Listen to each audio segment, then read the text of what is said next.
What is going on, everybody? This is Dylan with Dylan Talks Town. This is your weekly gear news update. We've got some new stuff and some putting to bed of some old stuff today, which is interesting. So we're going to talk about that in just a minute. Do me a favor, if you like guitar stuff, hit the subscribe button and the like button, because guitar stuff is what we do. They're everywhere around here. And yeah, I'll tell you about some other stuff at the end of the video I got coming up too. It's pretty cool.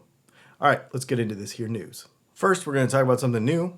Neuro DSP and their quad Cortex device and the new software update for that thing. So basically, it's got a bunch of improvements to UI, more or less. So it looks like we got a new hybrid mode where stomp and scene modes will be able to be put in one place, and a bunch of other adjustability, as well as a bunch of new tones. I really like this when the manufacturer of the modeler puts out patches for amps that are actually good. This is very cool. There are also captures of a couple of new pedals, the Mr. Black Thunderclaw, the Game Changer Audio Plasma pedals, as well as a bunch of existing amp modulation and other effect updates to just keep making them better.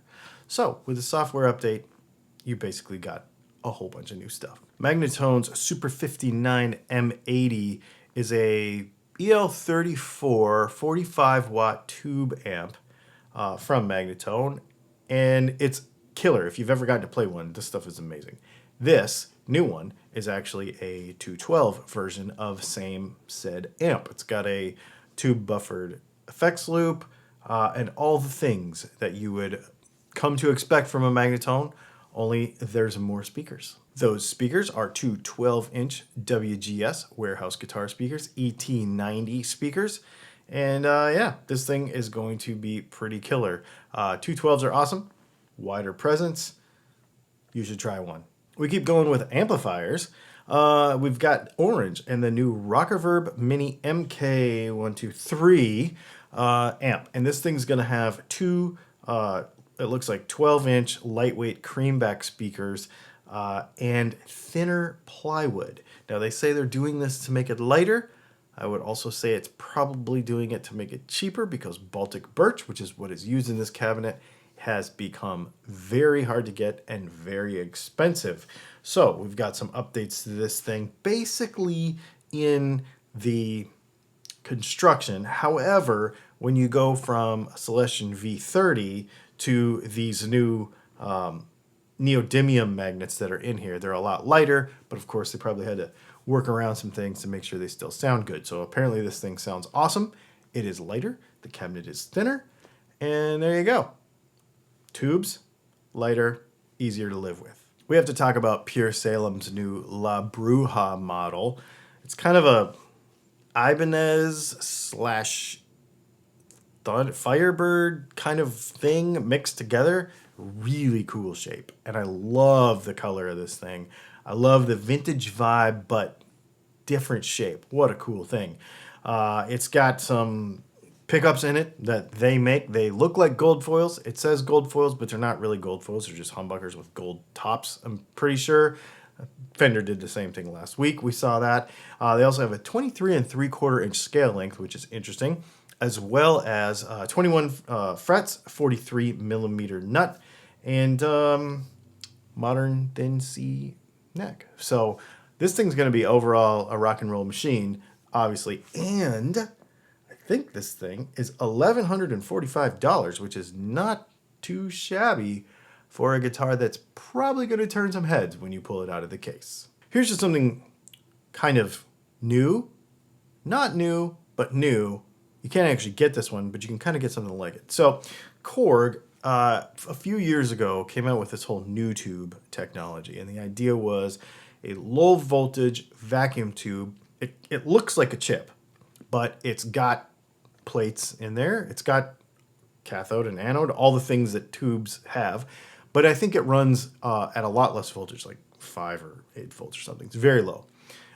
So the idea is to give you that tube sag, because really, to make a tube amp sound properly, all you really need to do is have that voltage be able to kind of squish and move around like it's supposed to, and not be so hard edged like a solid state amp. That's really oversimplifying it. But that's what we're all looking for, is that kind of that attack sag that you get from tubes, right?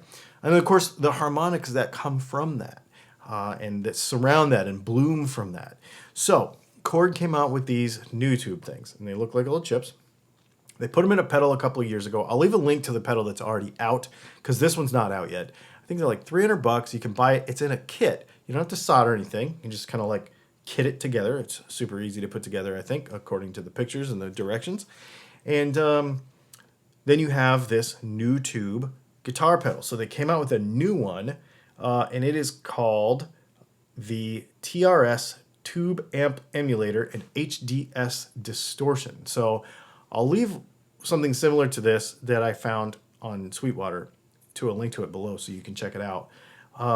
I'm probably going to buy one of these because I want to try it. I want to build it, first of all, and then I want to try it. I used to have the little Vox AC30 new tube little head, 50-watt head. It was only like this big, and it was really good for what it was at the time. So I'm interested to see the evolution that has come since then, and wondering how good it's going to be now, because apparently they are really confident in the harmonic capabilities of this little baby tube chip thing. And I think it's really neat. I love the idea of it. I love the concept of it. Let's just see how good they pull it off. I'm probably going to have to get one of these. Gibson and Heritage guitars have been going back and forth for the last few years. Basically, Gibson said, you are doing things we don't like, so they went after them, and then, not respecting the brand with some advertising, I think was what they said, something like that. And then Heritage countersued them for an antitrust thing, saying you're trying to monopolize the guitar industry, blah, blah, blah. So it sounded like it was a bunch of old men yelling at cloud kind of stuff against each other. Probably a relationship that was never going to be amazing, to be honest with you. And so just recently, they have both come to an agreement that I believe involves money from Gibson. That is a pure guess, but I'll tell you where I got that guess from in a minute. But basically they're saying, Gibson is saying Gibson's unique designs are registered and trademarked shapes that are exclusive property of Gibson. And as the matter is now resolved, Gibson can now move forward and focus on innovation with confidence. So they're not going to waste time, and they're going to innovate with bold new colors of Les Pauls and stuff. I don't know. We'll see. We'll see where it takes them. It's interesting. You have been complaining, you of those folks who complain about such things in the comments, that they waste too much time suing people and not enough time on innovation. So here, they said it. They're not suing these people anymore, and now they're going to innovate. You should be happy. As far as Heritage goes, Heritage says, we are delighted that matters have been resolved, and we can now focus on what really matters, carrying on the tradition of guitar craftsmanship and excellence at 225 Parsons Street, Heritage's factory. We're even more invigorated and committed to continuing the world's finest American-made musical instruments for a community of artists and fans around the world. When they say they are even more invigorated, something tells me that they got some money, because that's what invigorates a company in 2023. I'm just guessing. This is a guess, but it's probably a good guess.